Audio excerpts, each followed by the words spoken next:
안녕하세요. 오랜만에 뵙네요. 네, 오랜만입니다. 2주 정도 됐네요. 그동안 잘 지내셨어요? 열심히 지내고 있습니다. 네. 인공지능과 신재생 에너지로 크게 엔비디아라는 기업에 대해서 좀 알고 싶어졌습니다. 엔비디아라는 기업에 대해서 탄생 배경 뭐 이런 거. 엔비디아는 그 젠슨항 CEO도 유명하죠. 그 AMD 출신의 엔지니어이고요.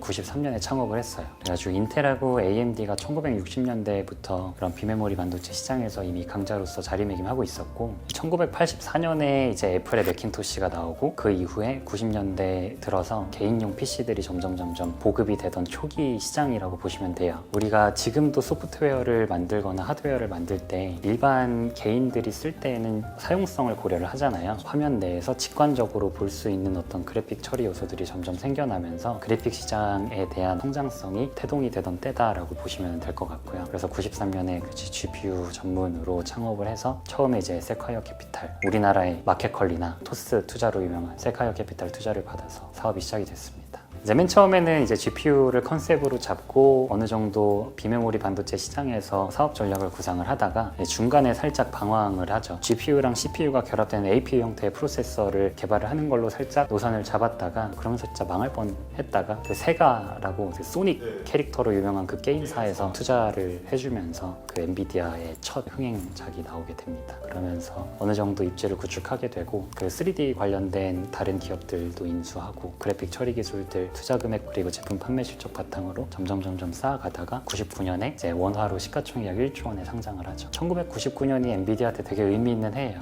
그때 지포스를 명명한 첫 그래픽 카드도 나오거든요. 지금도 엔비디아의 상용 게이밍 칩셋이나 PC용 칩셋에는 지포스로 라인업을 명명을 하잖아요. 네, 그때 시작이 됐죠. 그동안 이제 약 700조 정도 지금 시가총액이 커졌죠. 짜장면 값이 한 999년이면 1,500원 이러던 시절이잖아요. 짜장면 값이 6,000원 정도 하니까 물가 4배 오른 동안 700배 올랐으니까 어마어마하죠. 네. 지금 1월 21일 기준으로 거의 700배 넘게 성장합니다. 근데 엔비디아가 지금 기업 가치가 된 데에 좀 트리거 포인트가 됐던 거는 이제 2016년이에요. 이제 2016년부터 지금까지가 기업 가치가 약 30배 정도 뛴 거거든요. 우리나라에서도 한몫했는데 이제 이세돌, 알파고, 대국이 되게 트리거 포인트였어요. 그 알파고의 인공지능이 엔비디아의 그래픽카드 자산 위에서 학습되고 그 연산 기반으로 그때 대국을 뒀다 보니까 그때부터 이제 본격적으로 인공지능이 사람을 대체할 수 있다라는 인식이 세상에 퍼지고, 실제 그걸 눈앞에서 전 세계가 주목을 했잖아요. 사람들한테 어떤 기업이 인공지능을 한다라는 게 되게 낯설거나 새롭게 느껴지지는 않잖아요. 인공지능을 꼭 반드시 기업이 갖춰야 될 필수 소양처럼 되는 때가 되었고, 그게 엔비디아의 잠재력이 터졌던 때입니다. GPU가 메인 엔비디아가 더 큰 회사가 됐잖아요. 네. 산업의 변화가 있었던 그 GPU 시장에서의 적용되는 산업의 성장성이 조금 더 시장에서 크게 판단하고 있는 것 같습니다. CPU 같은 경우는 예전 엔비디아가 도전을 했던 APU와 같은 칩셋이 요즘에는 많이 상용화되어 있어서 예컨대 퀄컴의 스냅드래곤이라던가 애플의 M1 칩셋이라던가 이런 등등의 APU, AMD도 르누아르 칩셋 가지고 있죠. CPU와 GPU 용량을 같이 하는 그런 프로세서들이 점점 확대됨에 따라서 해자를 좀 잃어가고 있는 상황이고요. 그에 반해서 GPU 같은 경우는 엔비디아가 독보적인 역량을 가지고 이거에 기반해서 소프트웨어까지 연계하는 지금 해자를 점점 구축해 나가고, 주요 산업인 인공지능, 메타버스 그리고 블록체인과 관련해서 그 성장성이 주목을 받고 있으니 계속해서 엔비디아에 대해서는 좀 시장이 관심을 가질 만하죠. 진짜 좋은데 네. 어렵게 느껴지네요. 어렵죠. 이것도 어려운 내용은 맞아요. 이제 엔비디아가 병렬 연산과 관련된 어떤 기능을 하는 데 있어서 경쟁력을 가지고 있다. 여기까지는 이해가 잘 되시죠?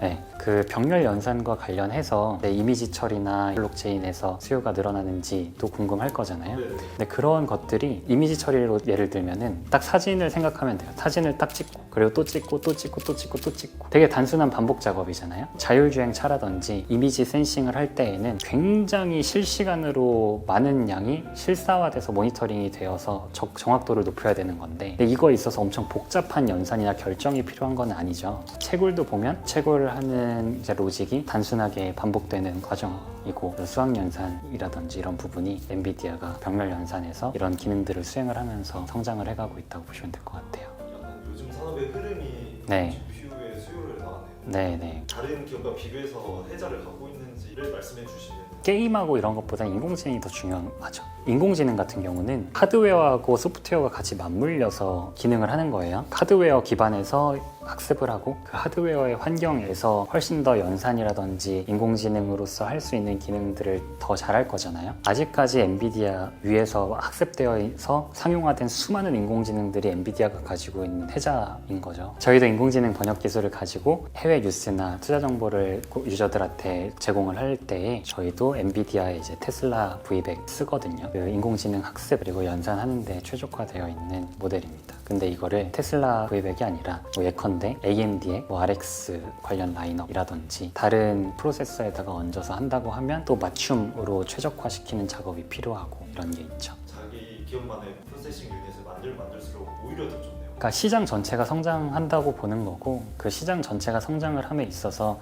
뭐 어떤 기업이 또 자체 프로세서만 가지고 계속 갈 수는 없고 엔비디아가 아직까지 가지고 있던 그 혜자에 따른 그 설계 자산에서 나오는 파워도 있기 때문에 이제 개발자분들도 개발자 생태계가 굉장히 넓잖아요. 안드로이드가 그 iOS보다 더 시장 점유율이 높게 가져간 건 안드로이드가 오픈소스로 많은 개발자들한테 공개가 되고 그러면서 많은 스마트 디바이스 업체들이 스마트폰도 그리고 태블릿도 만들었고 그러면서 이 생태계가 풍부해졌죠. 그 엔비디아 기반에서는 훨씬 더 많은 개발자들이 각자 뭐 폐쇄적으로 활동할 수 있는 개발자가 아니라 엔비디아 위에서는 다양한 언어와 프레임워크를 사용하는 개발자들이 활동을 할 수 있는 게 또 엔비디아가 가진 또 잠재적인 큰 생태계일 것 같습니다. 실제로 이제 엔비디아의 경쟁력과 엔비디아의 기업 가치가 주목을 받은 게 인공지능 시장 성장하고는 궤를 같이 하는 기업이라고 보는 게 맞을 것 같아요.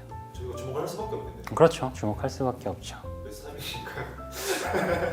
매수 타이밍이라고 생각해요, 저는. 네.